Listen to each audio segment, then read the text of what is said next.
Hello, Professor. Hello. So, the first question is for the next Friday. You see, you have the colloque,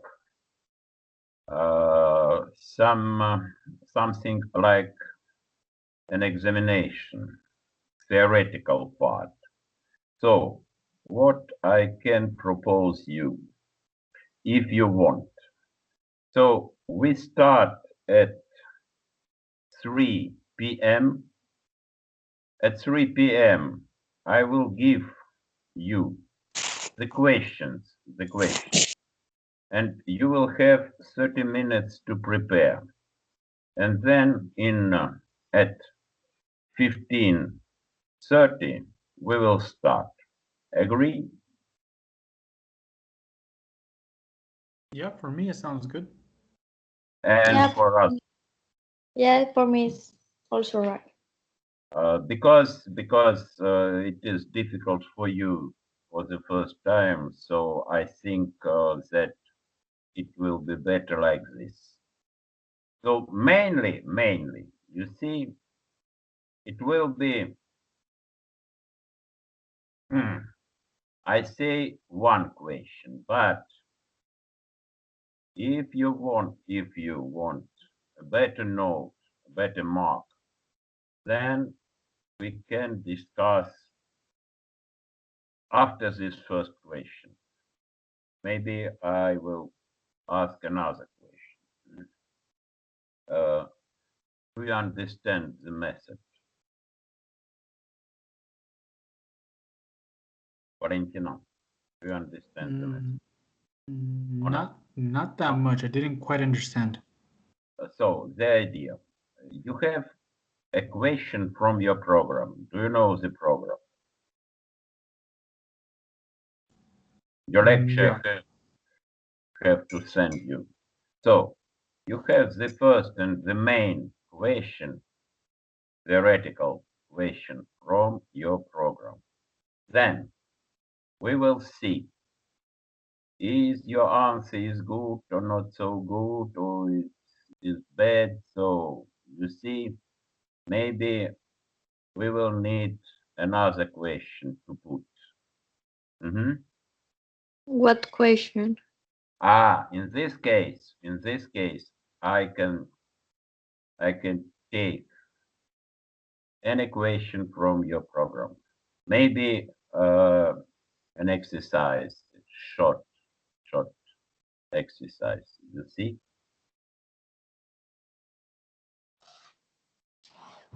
But we don't have program, or I don't know. Eric, do we have program of calculus? I think that your lecture have lecturer have to send you the program of this colloque. No? No, We we never don't have received any program. programs. No. Yeah, So we. in this case, stop. I will try to find this if it is possible. Program.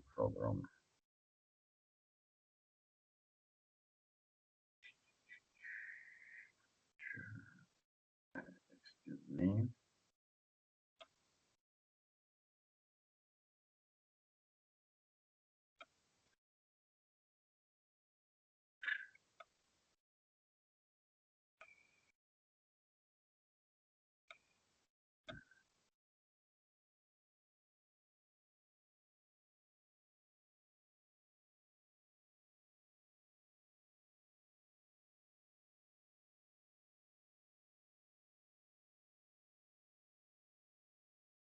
Okay, I cannot see.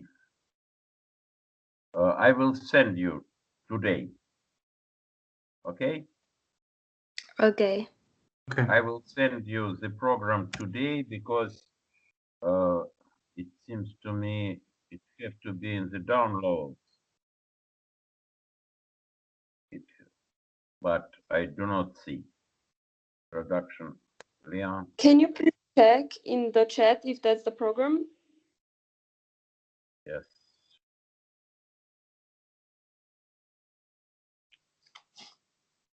I think so.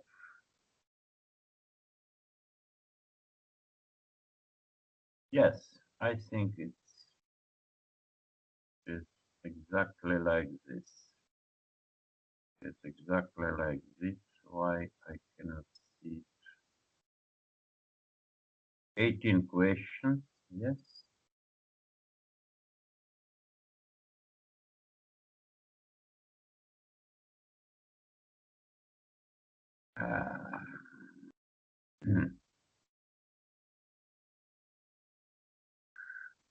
Cannot see this.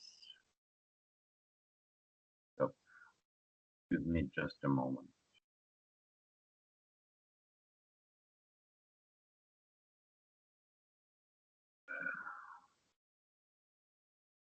So,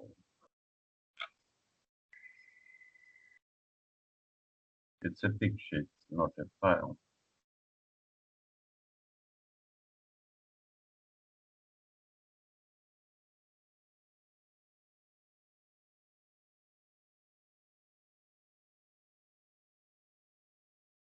Just a moment. But why Leah has this problem and you, Valentina?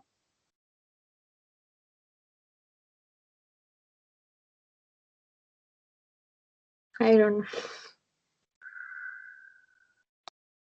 Oh, yes, it is just this problem. Continuity, yes, it is the program, your program. So you have 18 questions, and then each student will have a question, and he tries to solve. What I propose it is to meet at 15, not in 15:30, but at 15. Okay. So Okay, sounds good. in this way, you will have 30 minutes to prepare your question. But maybe I will discuss with my colleagues, but maybe it will be in Google Meet, not in Skype. I prefer Skype, but maybe it will be in Google Meet. In this case, I will send you the corresponding invitation because you have the Systech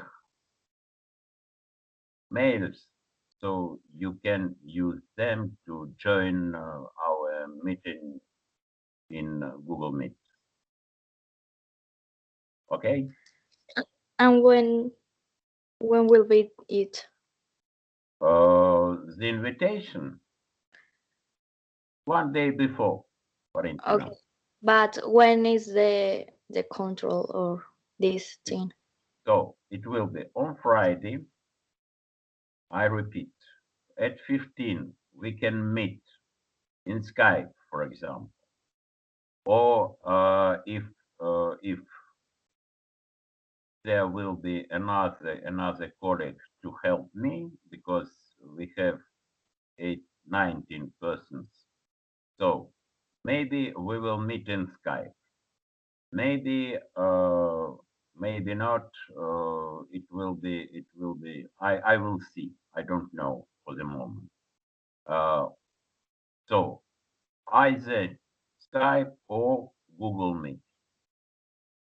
I know your mails, so in this case, I will send you an invitation to join this conference, this meeting. I don't know how to say. Okay, Valentina, clear? Yeah, it's clear. Okay, so yeah, for this seminar, we will study. Can you see the screen? Yes, first we can solve the exercise, the last exercise. The last from last Friday. Yeah, the homework.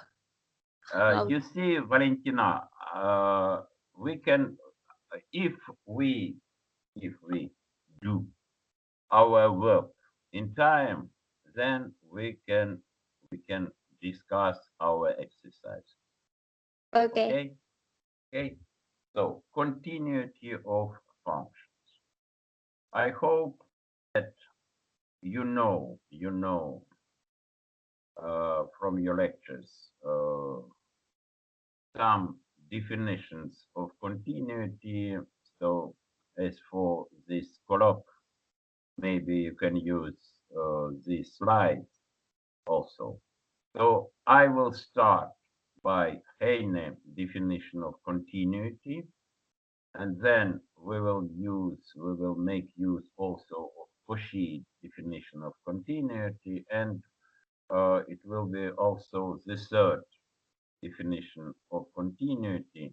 And these three definitions are equivalent, but sometimes we can use the first, the second, or the third one. So as for the Heine definition of continuity, it is similar to the Heine definition of the limit. So we say that the real function is said to be continuous at some point a from the real axis if for any attention, for any sequence such that this sequence converges to A, we have that the limit as n goes to infinity, f of xn is f of A. You see, this definition of continuity is very close to the notion of the limit as for the real sequence. Maybe it is rather clear for you without any epsilon delta, but in terms of the sequence. Maybe not. I prefer, for example, the Cauchy definition. So you see, in this definition, we have three conditions of continuity. First of all, you see, our function f is defined at the point x equals r, a. Yes. If not, we can speak only about the limit at this point, not about the continuity. Then, second point, the limit as x goes to a of f exists. Clear. And finally, the last important thing is that the limit of f as x goes to a is exactly f of a. Valentina, is it clear? Yeah. You see, can you see the difference between the limit of the function of a function and the continuity of a function? You see, maybe the principle, the most important thing, that the function is defined at my point x equals a, and we also have that the limit as x goes to a is exactly f of a. Clear? Yes, it's clear. Good. So, Cauchy's the Cauchy definition of continuity. So if I have a function f of x that maps a set R, so which is defined maybe for all real numbers, and this function maps the set of real numbers to another subset, of real numbers b, then we say that our function f is continuous at this point a real point, a real number. If for any epsilon greater than 0, there exists a number delta which depends on epsilon and such that for all x, for all real x, such that the absolute value of x minus a is less than delta, we have that the absolute value of f of x minus f of a is less than epsilon. You see, if you take your notes, your seminars, your slides, the files, you will see that in contrast to the definition of the limit in this inequality, on the left-hand side, so here, we do not write that this absolute value is strictly greater than 0 because you see, your function have to be defined at this point a, so x can be a. Is it clear?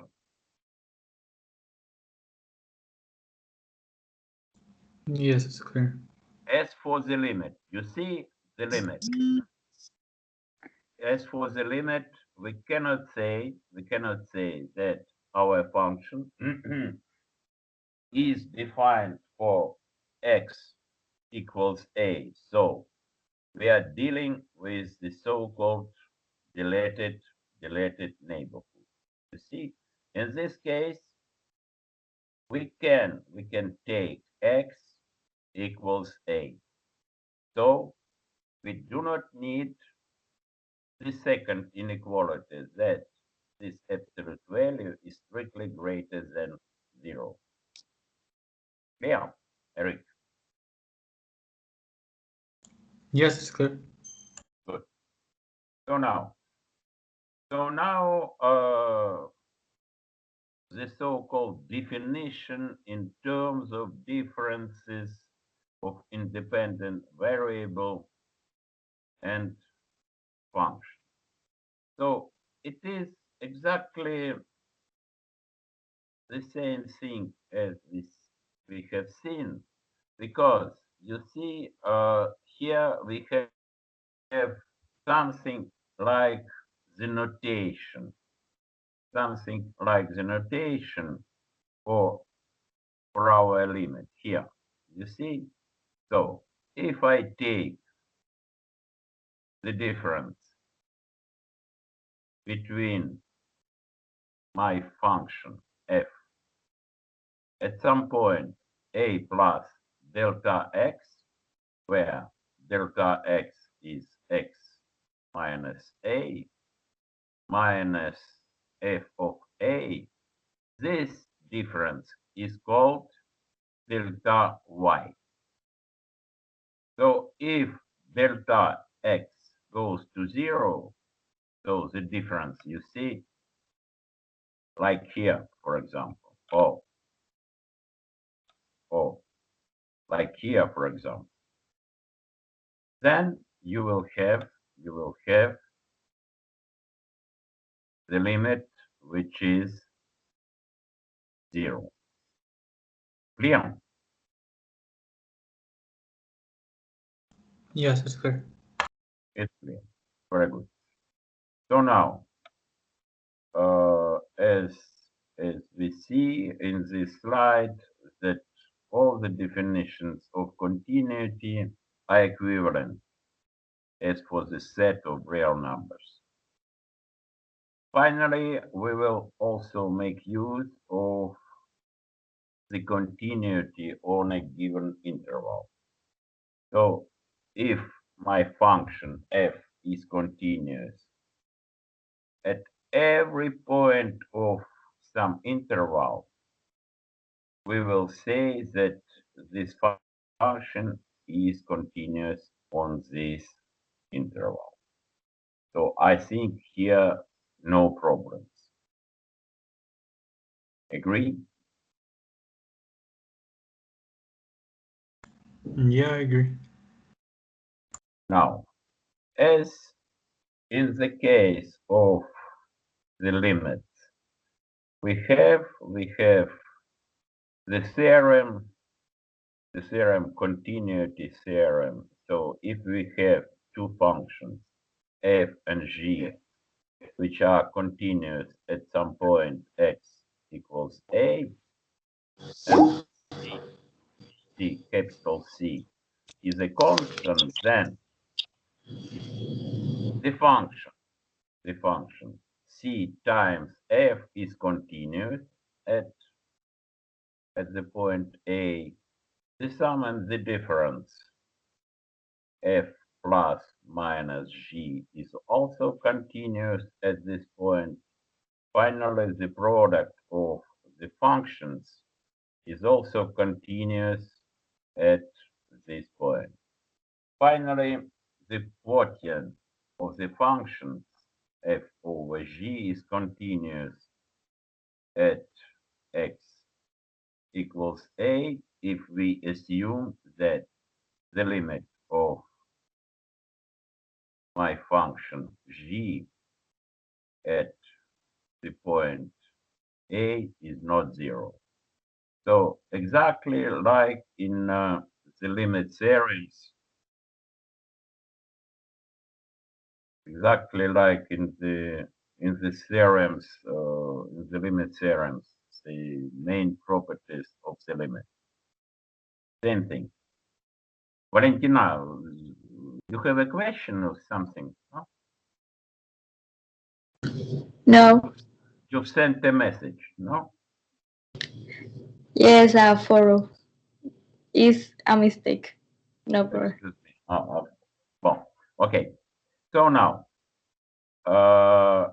we try to use these different definitions in order to discuss some exercises. So you see that I say that using the last definition number 3, so continuity in terms of difference of independent variable and function. So using this definition, let's try to prove that the function x squared is continuous at any point x of the real axis. So you see, using this definition 3, we can write the condition of continuity in the following way. So the limit is delta x. Delta x is x minus a of f of a plus delta x is exactly f of a. Or maybe we can also write this in the following way, that the limit is delta x of delta y. Here, delta y is exactly the difference between our function at a plus delta x and at the point a. And this limit have to be 0. So in order to show you the situation for this function, you see, you have your point a and your point a plus delta x, and then the corresponding values you will have f of a and f of a plus delta x. So in this case, you will have your delta y. Clear?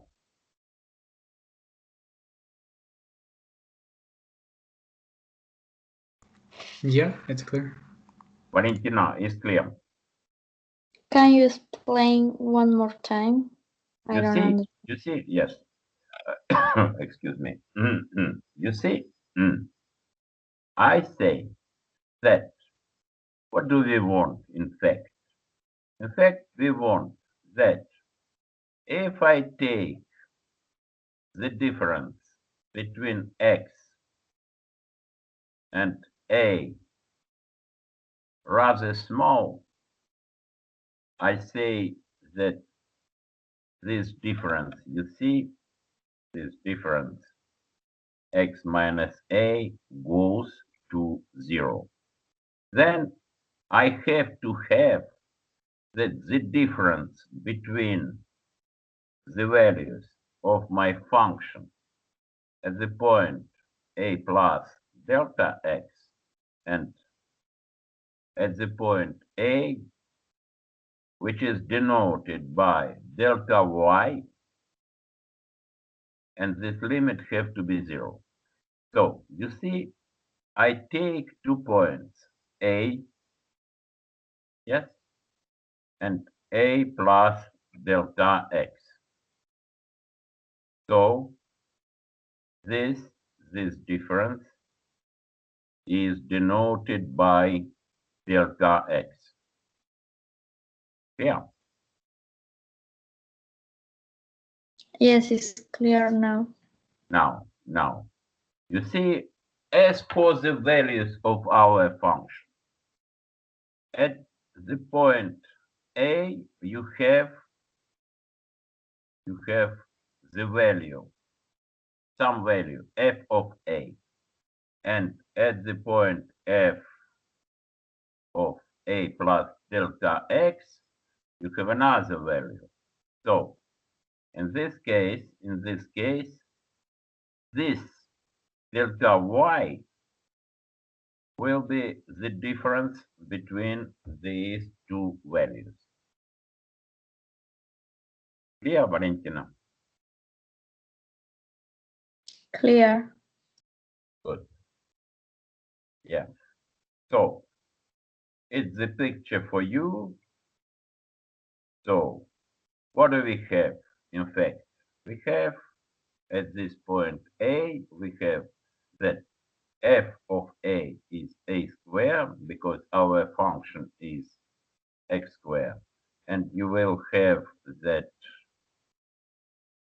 f of a plus delta x is a plus delta x squared. Then I want to write the difference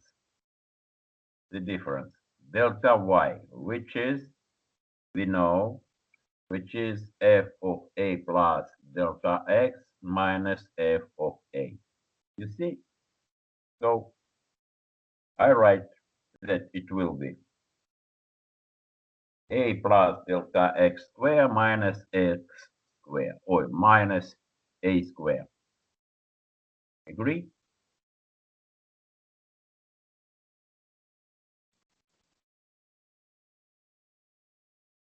Yeah.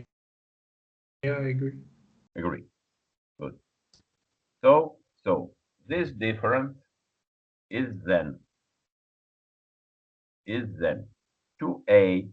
A is a constant because it's a fixed point, you see, multiplied by delta x plus delta x to the second power.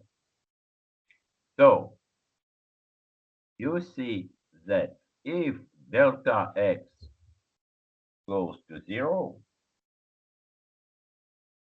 then your delta y also goes to 0.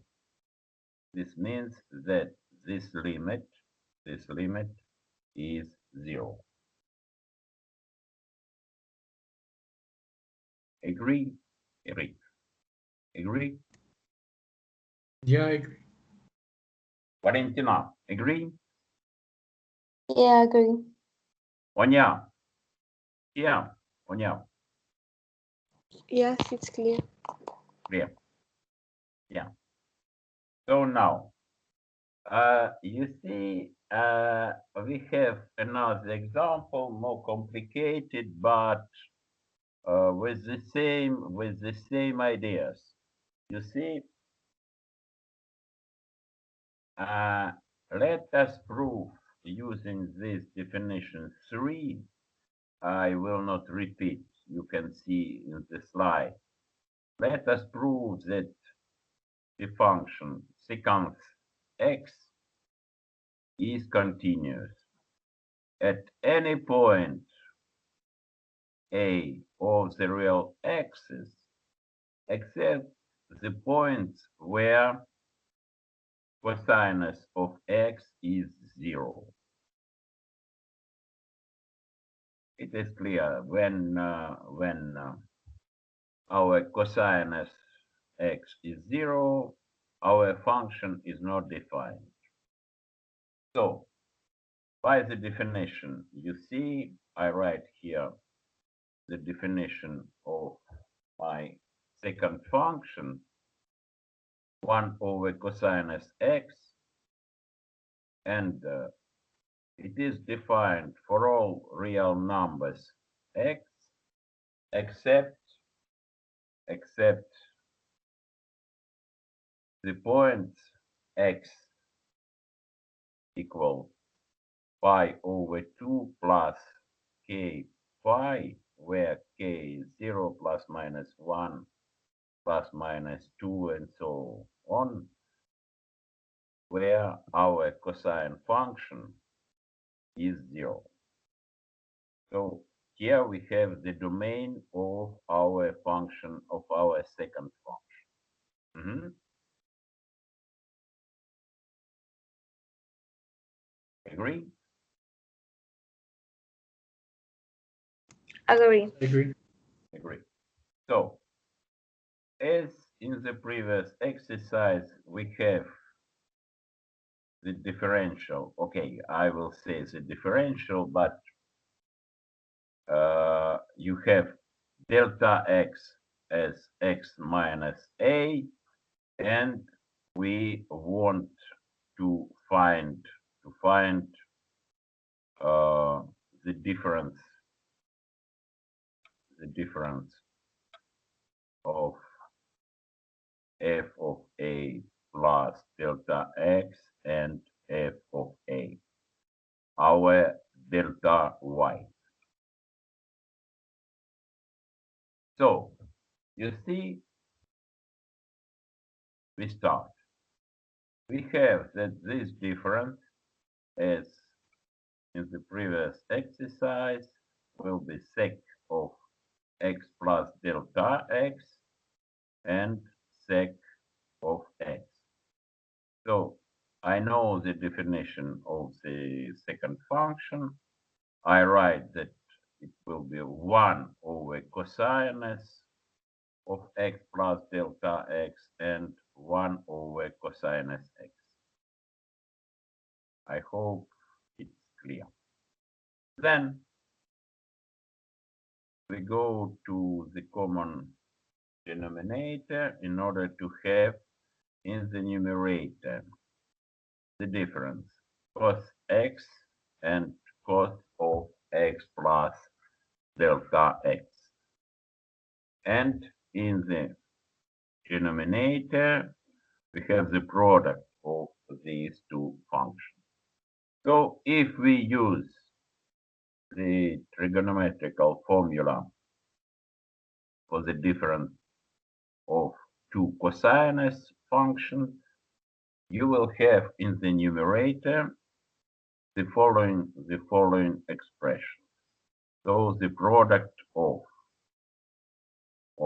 sinus x plus delta x over 2 and sinus of minus delta x over 2. So in this case, you see, in this case, you can check this formula if you take, for example, cosinus capital A minus cosinus capital B, it will be minus 2 sinus A plus B over 2 multiplied by sinus A minus B over 2. So you can find this formula. We have used, I think, this formula already. Clear? Yes, clear. Clear. Yes. So now, as for the minus in front of 2 and sinus of minus delta x over 2, we have in the numerator that it will be 2 sinus x plus delta x over 2 multiplied by sinus delta x over 2. And in the denominator, we have cosinus of something multiplied by cosinus of x. Agree? Yes, I agree. Agree. So now, our problem, our goal in this case is to show that the limit of delta y is 0 as delta x goes to 0. In this case, we can say that our second function is continuous. So what we can see, we try to find the limit of this fraction. Then I see that as for the limit of 2 sinus of x plus delta x over 2 divided by the product of 2 cosinus, this limit exists. This limit as delta x goes to 0. And the second limit, the second limit is sinus of delta x over 2 as delta x goes to 0. This limit also exists. We know this limit. This limit is 0. The first limit is evidently sinus x, 2 sinus x over cosinus square of x. The second limit is 0. Then the desired limit in our case is also 0. Agree? Is it clear, Eric? Can you explain why the second one is also a limit to 0? Why? Excuse me. Please repeat once more. The second one, because you said that the first one was the x is the, I mean, 0 is the limit, and then also the second one, 0 is the limit. This one, yes? The first. No, the the first second. or the second The limit. second. Yes, the see? second limit. Ah, the second one. Delta x goes to 0, yes? Yes? Yeah. So if delta x goes to 0, then sinus of delta x goes also to 0. Because sinus of 0 is 0, you know, from the graph, at least. Okay. Yeah, I understand it. Yes? No problem. Yeah, I got it. Okay, good. Yeah.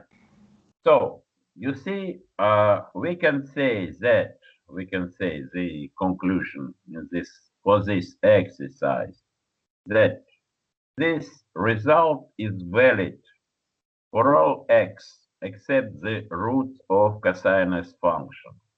So for this x, where our function is not defined. You see? So in this case, we can say that the range of continuity and the domain of our function, of our second function, coincide. Clear? Yes, it's clear. Clear. Good.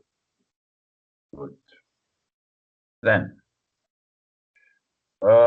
now let's use the Cauchy definition of continuity in order to prove that the limit as x goes to 4 of the square root of x is 2. So, due to this Cauchy's definition, we take some epsilon greater than 0 and we have to find a number delta which depends on epsilon. Attention, please. Which depends on epsilon. It is a good question for your colloq and also for your examination, because this delta have to depend on epsilon. You know this. Eric? Why depends of epsilon? Because you see, Valentina, this is, let's go, because it is an important question. So you see, in this case,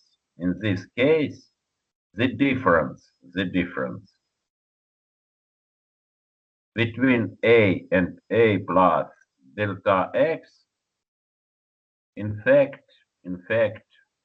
it is delta. Yes. Let me show you the definition, the Cauchy definition, excuse me. The Cauchy definition. So x, you see x minus a. So in this case, x minus a is delta x. Agree? Yeah, I agree. Agree. So, Yeah, I agree. so you see the graph. If I take 2 points, this one, I try, this one and this one. You see, I start by the difference. In some way, I start with the difference between the values of my function in 2 different points. So my delta y is in fact something like epsilon. So if I take, you see, if I take another point here, oh, excuse me, another point here. Then I will have another delta.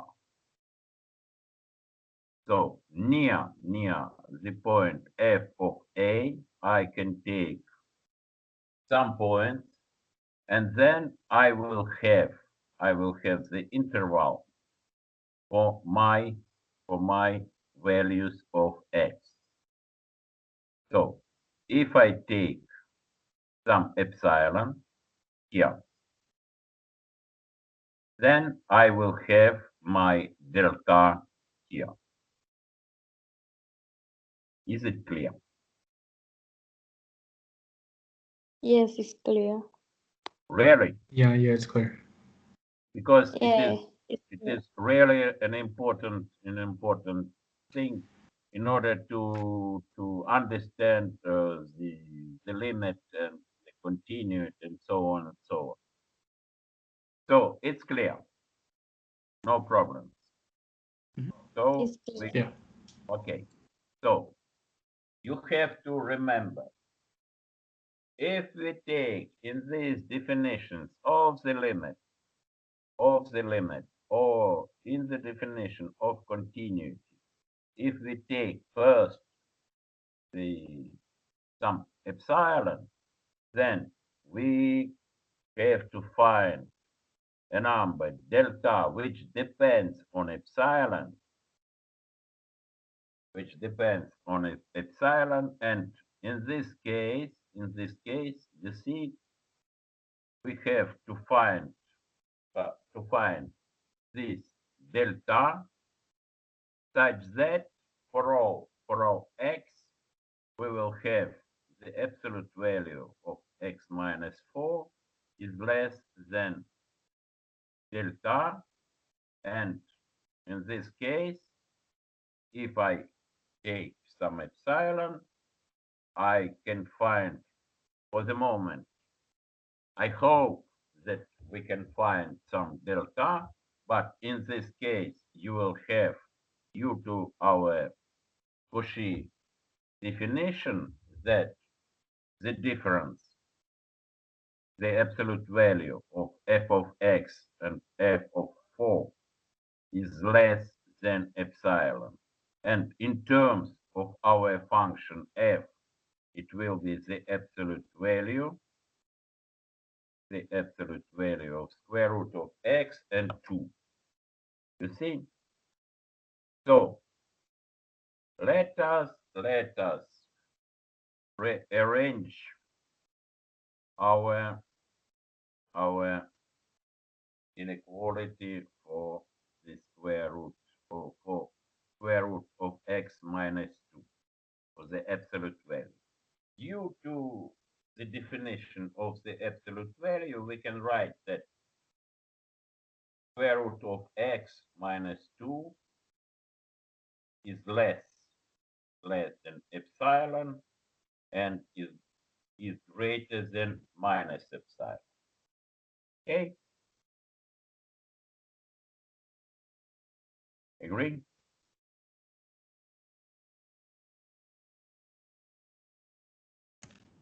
Why do we have negative epsilon there You see, instead of a different? Eric, what's this?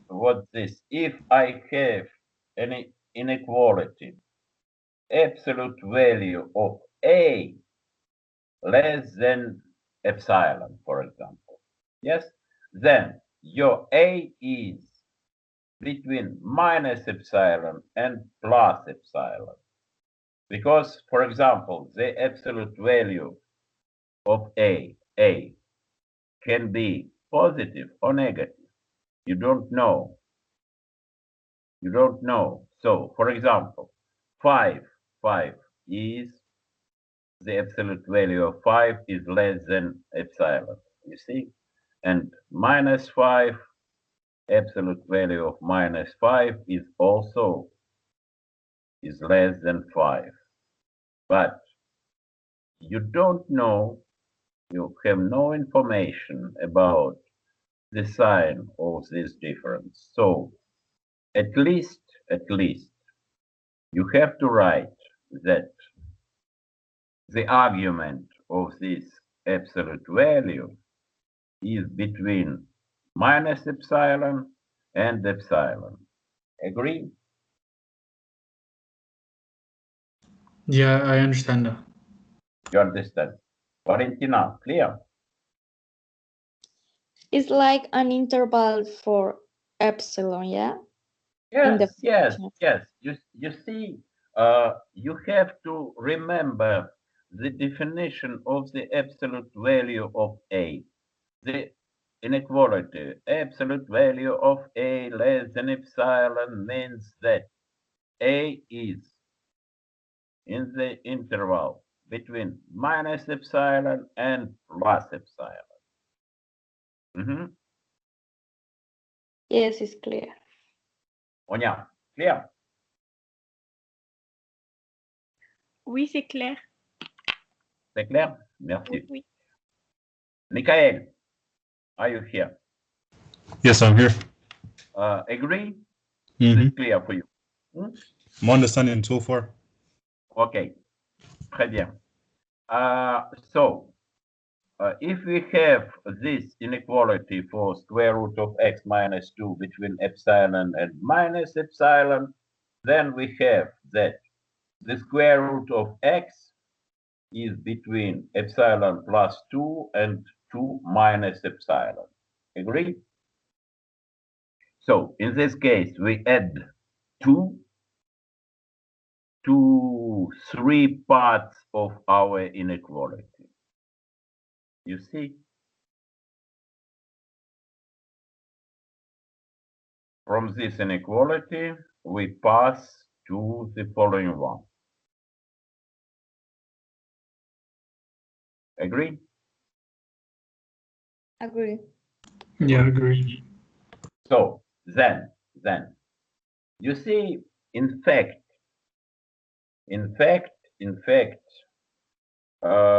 we can say, even if, you see, even if I say, this is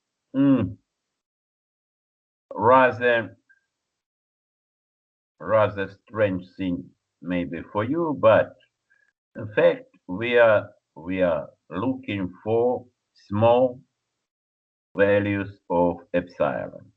So if I write this inequality, 2 minus epsilon plus 2, I think that epsilon is rather small, so that 2 minus epsilon is a positive number.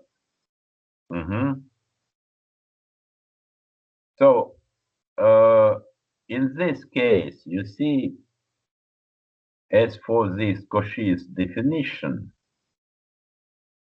epsilon and delta, if we are dealing with the continuous functions or with the limits, then these numbers are rather small. So at least I can say that the left-hand side of this inequality is positive.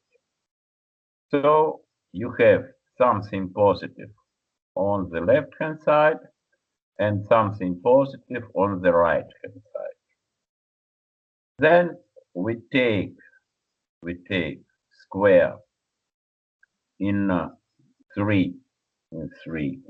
these two, excuse me, in these two inequalities in order to have this inequality.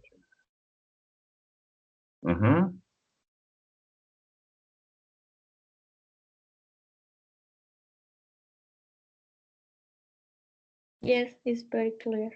Clear. Then you see 2 minus epsilon square will be epsilon square minus 4 epsilon plus 4, and epsilon plus 2 square will be epsilon square plus 4 epsilon plus 4. No problem. A plus b square will be like this. So you see we have from this inequality, we add -4 to all the parts of this inequality. Why we add -4? Because we are looking for our delta. So it will be something like the absolute value of x minus 4. Agree? So we will have Yeah, I agree. the following inequality. You see here, I've explained you about our epsilon, that at least epsilon have to be less than or equals 2. So you see, as for me, I think that epsilon is sufficiently small because I am looking for the small values of my epsilon and of my delta. So in this case, you can check that the left-hand side of our inequality will be negative. For example, as for epsilon equals 2, you will see that it will be 4 minus 8, so a negative number. Then, then I will make my inequality stronger. I will say that x minus 4 is in fact at least greater than minus epsilon squared minus 4 epsilon. Agree? Here we have something like a negative number. Then if I change the sign of epsilon square, it will be a strong inequality. I agree. Yeah, I agree. Agree. Valentina, agree? Agree. Onya, c'est clair. Oui, c'est clair. Good. Yeah. So you see that x minus 4 is between 4 epsilon plus epsilon square and minus epsilon square plus 4 epsilon. That is by the definition of our absolute value, we have that the absolute value of x minus 4 will be less than 4 epsilon plus epsilon square. Then if we take, you see, if I take that delta is less than 4 epsilon plus epsilon square, But then yes, why do you take only the right part of the inequality? the right part, you see, Valentina, here in this definition, you have that the absolute value of x minus 4 is less than delta. But absolute value, attention, Valentina, attention, the absolute value. So if you take here the right hand side, yes, I can rewrite this as minus then the bracket epsilon square plus 4 epsilon. Yes? Yes. So by the definition of the absolute value of something, you see, I will have this inequality. Okay. Yes. Okay. Then you see if I take, so from the very beginning, I will repeat here. So if I take epsilon, I have to find some delta which depends on epsilon, such that if we have this, we will have this inequality. Okay? So you see, in this work, we start with this inequality. Here we have no delta, we have only epsilon. You see? So we are dealing with the difference, with the absolute value of the difference between the functions. Agree?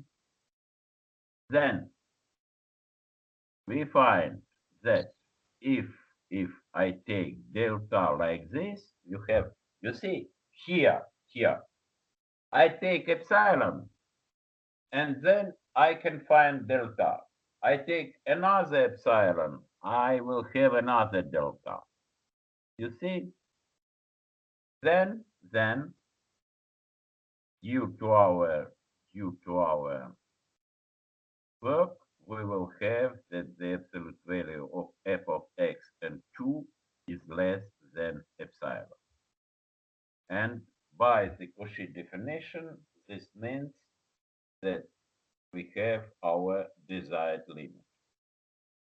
Is it clear? Or I have to repeat? It's clear. Onya, Yeah, it's clear. Valentina, is it clear? Yes, it's clear. Really? No problems. I can repeat because it is important to understand this work, this definition, if you want. Onya, est-ce que c'est clair? Oui, c'est clair. Merci beaucoup. So, here we go. Now, another exercise, which is, I think, rather popular. We are dealing with some parameters. So you see by the formula 1.1, we define a function f of x, which is x squared plus 2 if x is strictly negative, then ax plus b is if x is greater than or equal 0 and less than 1, and finally a function 3 plus 2x minus x squared if x is greater than or equals 1. So the question is, we want to determine a, which is here, and b, the second parameter, so that the function is continuous everywhere on the real x. Why? You see, maybe I have to explain. You see, if I take the first part of my function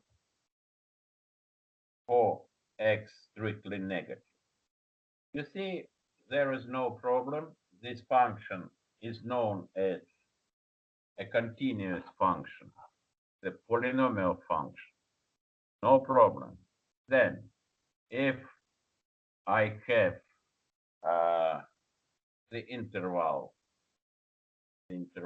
from 0 to 1, I will have a linear function which is also continuous.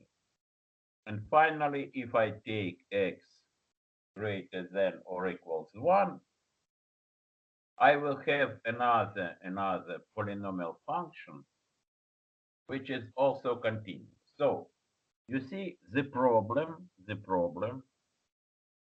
we have a problem. Which one? We have a problem at the point 0 and at the point 1. Because here we have something. But due to the parameters a and b, maybe we can find a function which will be continuous on the real x. Is it clear, the formulation of the problem? Or I have to repeat?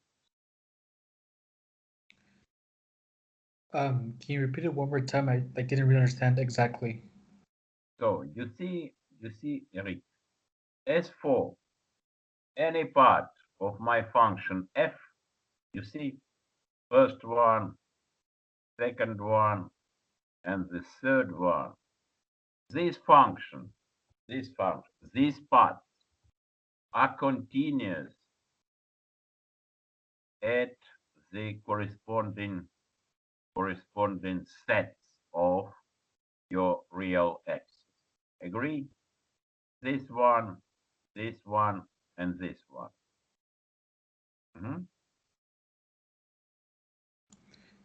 Yeah, I agree. Agree.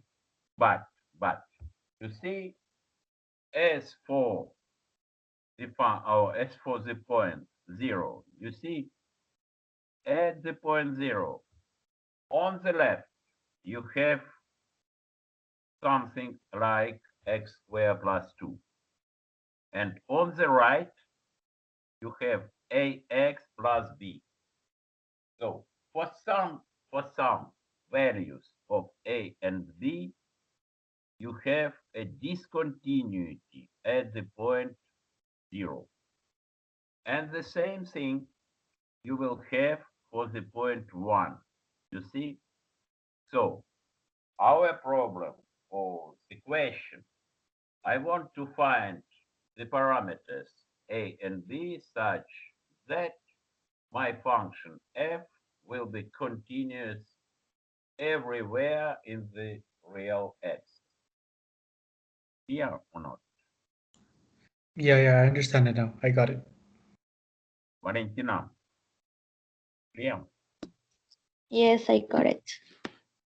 Sonia, c'est clair? C'est clair. Good. Yeah. So, Michael, is it clear? Yes, it's clear. So now, you see what we have to do. First of all, we will try to find the left side limit at x equals 0. It is very simple exercise because we have to find the limit as x goes to 0 minus 0. So the left side limit of x squared plus 2, and it will be 2. Agree? Yeah, I agree. Agree. From the other hand, you see, we have our function ax plus b, and I say that the value of this function have to be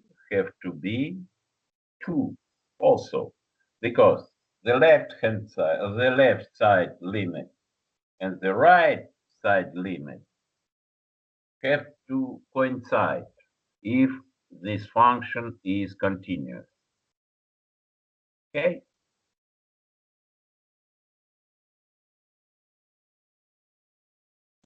Yeah, I agree. Agree? Agree. Good. So if I try to find the solution of this simple equation for x equals 0, I will have that b is 2. Agree? Agree. Agreed. So the similar situation, you see, we will have for x equals 1. So first of all, you see, in this case, I want to find the right side limit. And the right side limit I will find using my function, because using my function 3 plus 2x minus x squared, because this function is defined for x greater than or equals 1. So in this case, it is there is no problem. You will see that this limit is 4.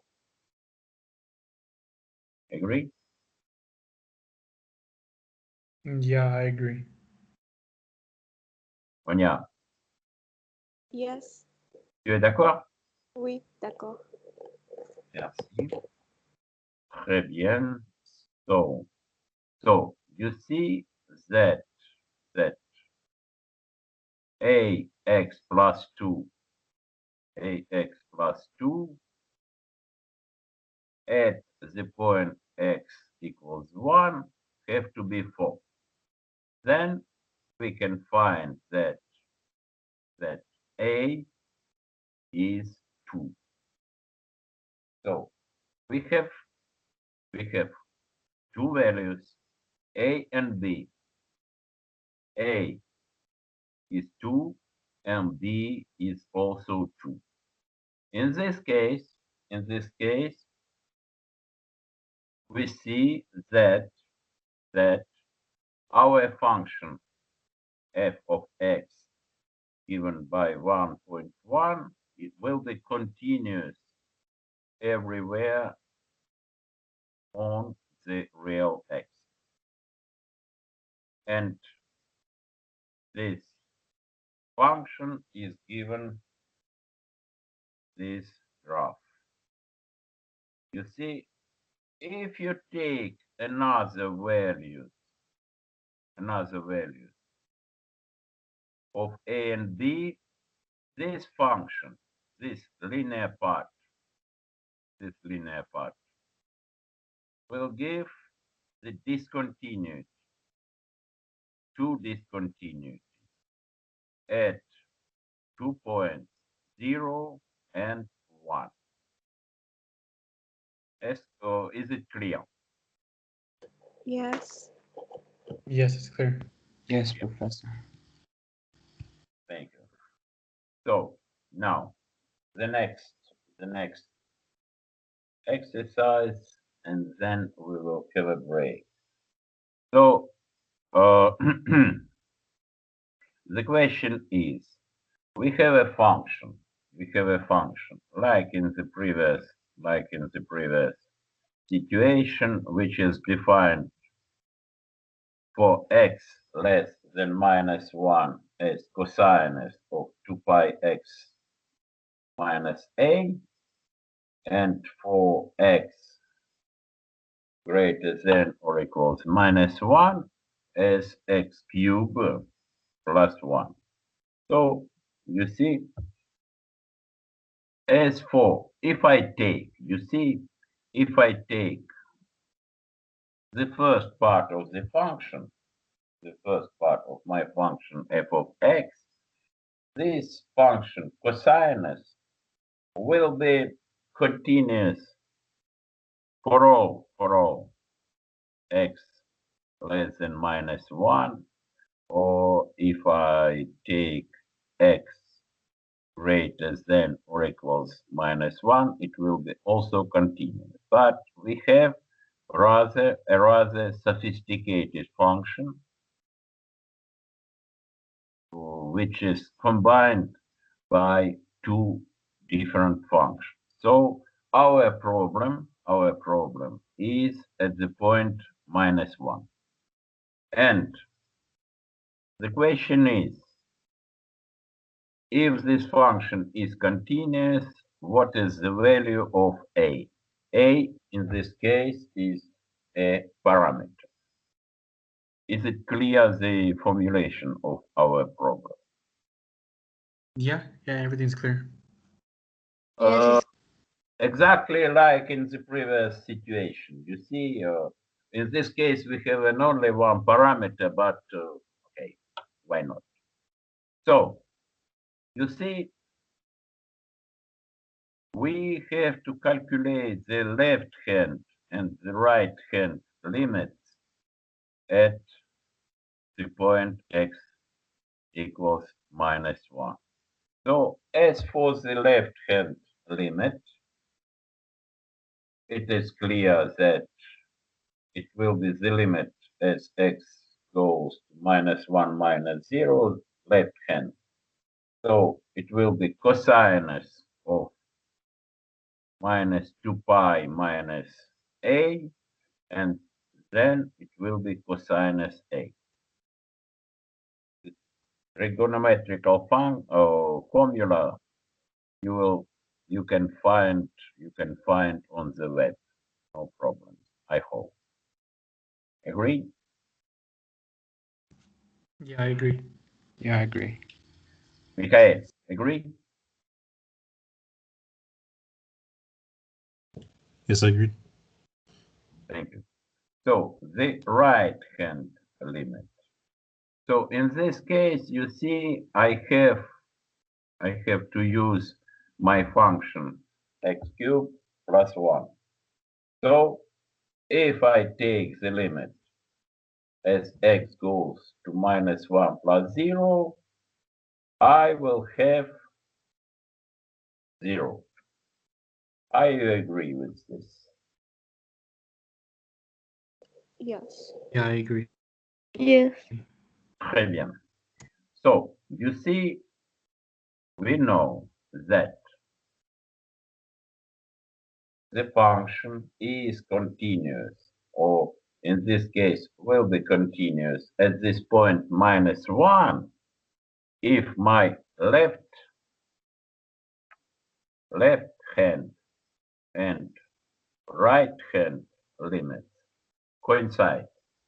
So I have a simple equation in order to find my parameter a.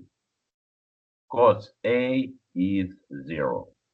Then you see we have a number of